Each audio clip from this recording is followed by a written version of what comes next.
दोस्तों नमस्कार। कैसे हैं आप लोग? उम्मीद करता हूँ आप लोग स्वस्थ है, मस्त है और तंदुरुस्त है। माँ सरस्वती, माँ भगवती को वंदन, आप सभी का अभिनंदन।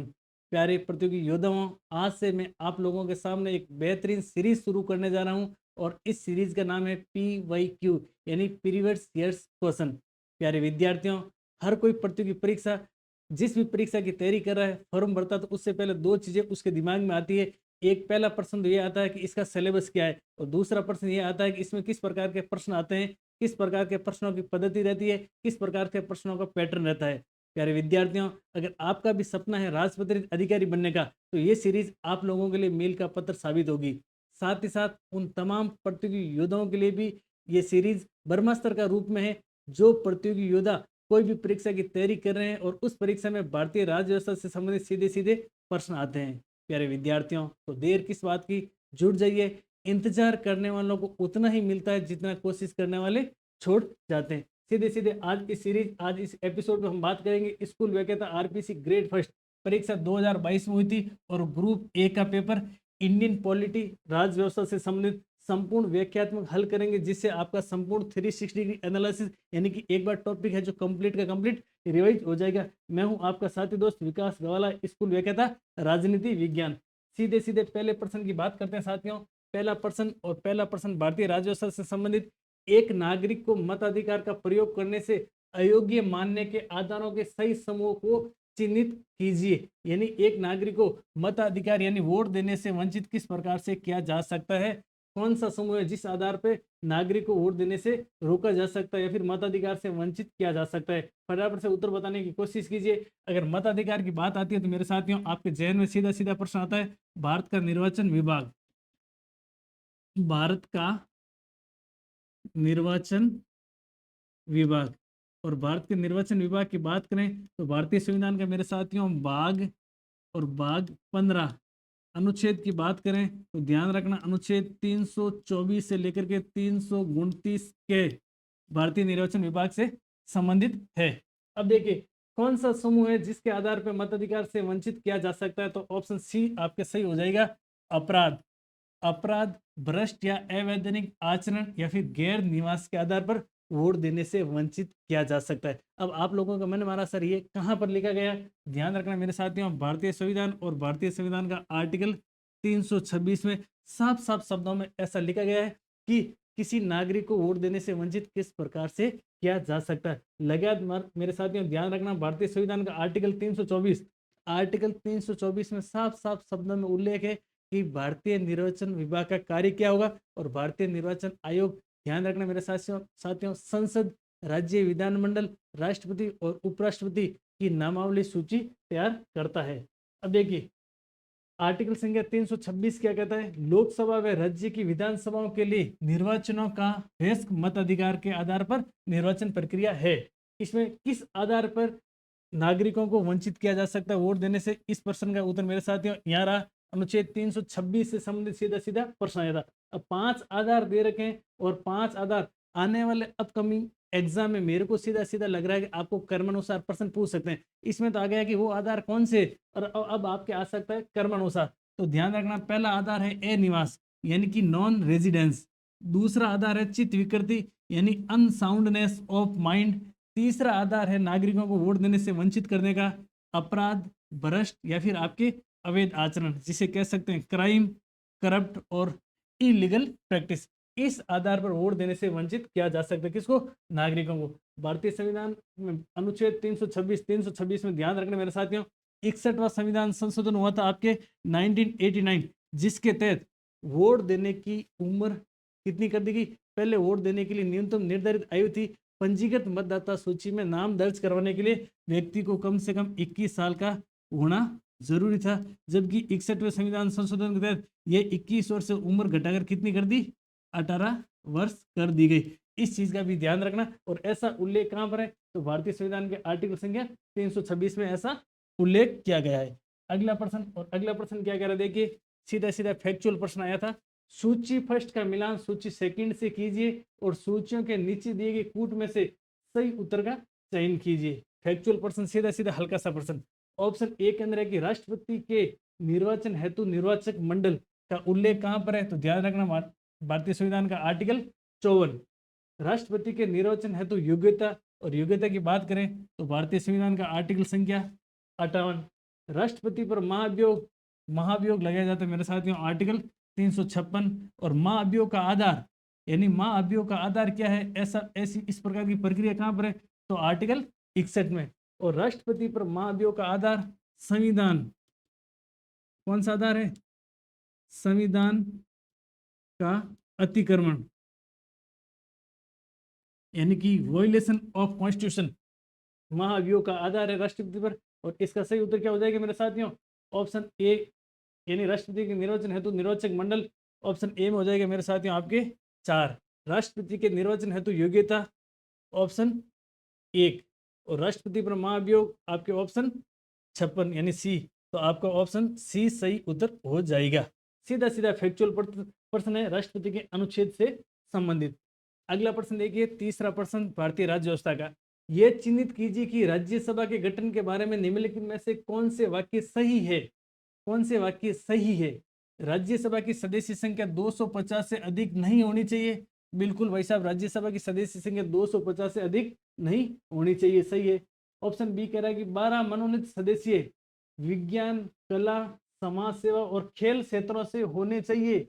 नहीं भाई साहब, ये आपके ऑप्शन गलत हो जाएगा। यानी 12 मनोनीत सदस्य साहित्य, विज्ञान, कला और समाज सेवा से होना चाहिए। खेल क्षेत्र जैसी शब्दावली का उल्लेख आपके कहीं पर नहीं किया गया है। राज्य और केंद्र शासित प्रदेशों के सदस्यों के निर्वाचन की प्रक्रिया एक जैसी है। बिल्कुल भाई साहब, एक जैसी प्रक्रिया नहीं है। राज्यों से जो भी सदस्य चुन के आते हैं उनकी पद्धति अलग है और केंद्र शासित प्रदेशों के सदस्यों की निर्वाचन प्रक्रिया अलग है। यानी कि एक जैसी प्रक्रिया नहीं है। ये भी क्या हो जाएगा आपके गलत हो जाएगा। तो इस प्रश्न का सही उत्तर हो जाएगा आपके ऑप्शन ए, यानी कि केवल और केवल क्या सही है, केवल और केवल एक सही है। अब लगे हाथ देख लीजिए आपके अनुच्छेद 80, अनुच्छेद 80 और अनुच्छेद 80 राज्यसभा की संरचना, composition of the council of state. Rajya Sabha की संरचना का उल्लेख कहां पर है तो भारतीय संविधान के आर्टिकल संख्या 80।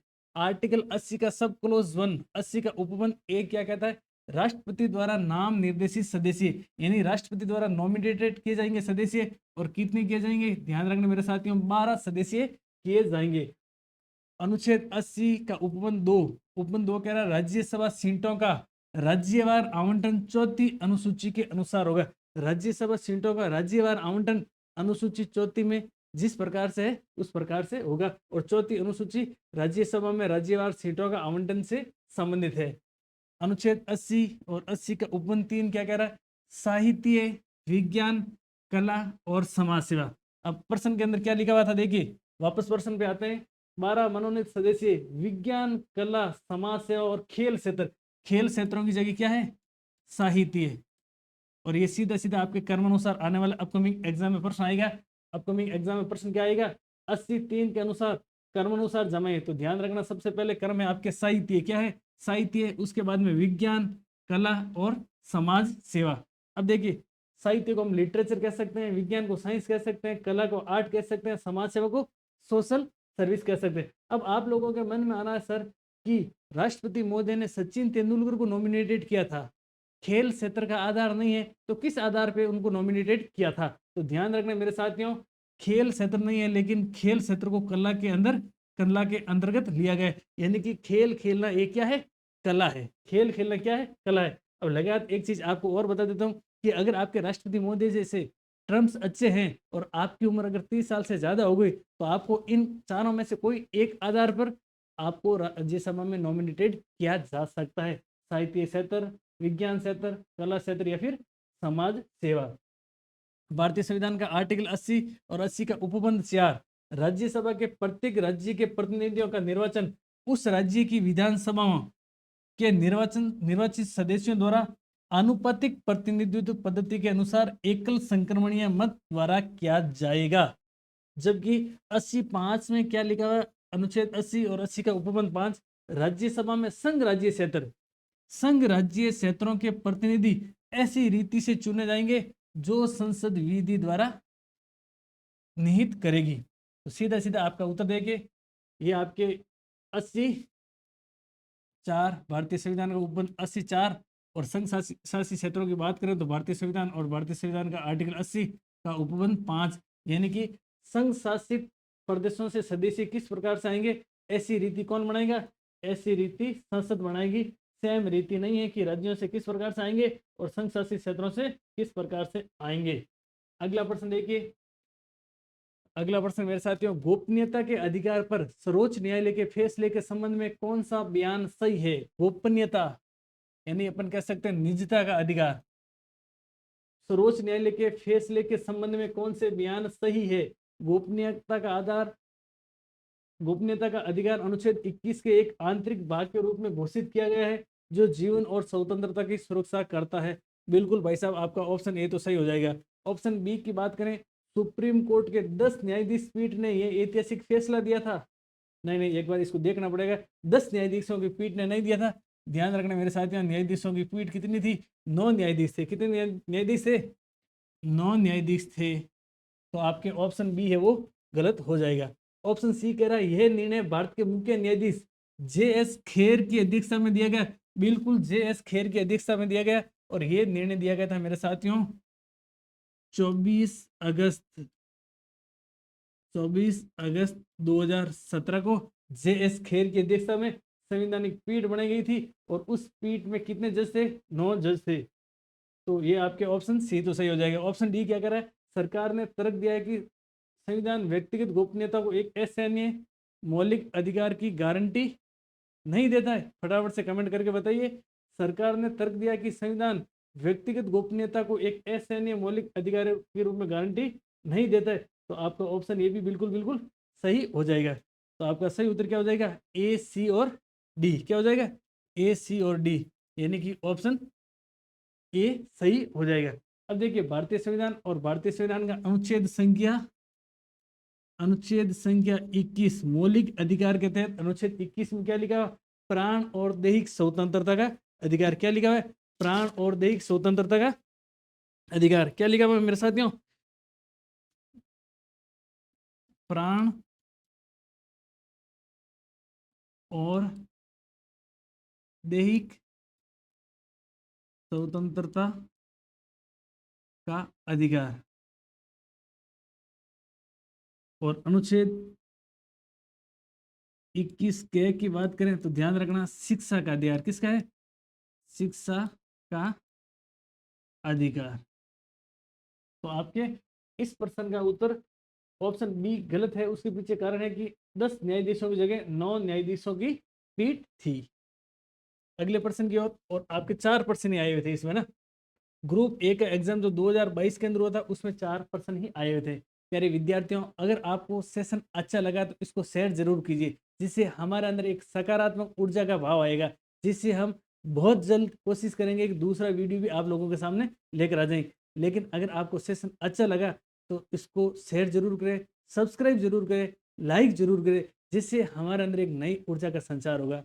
जय हिंद साथियों, जय संविधान।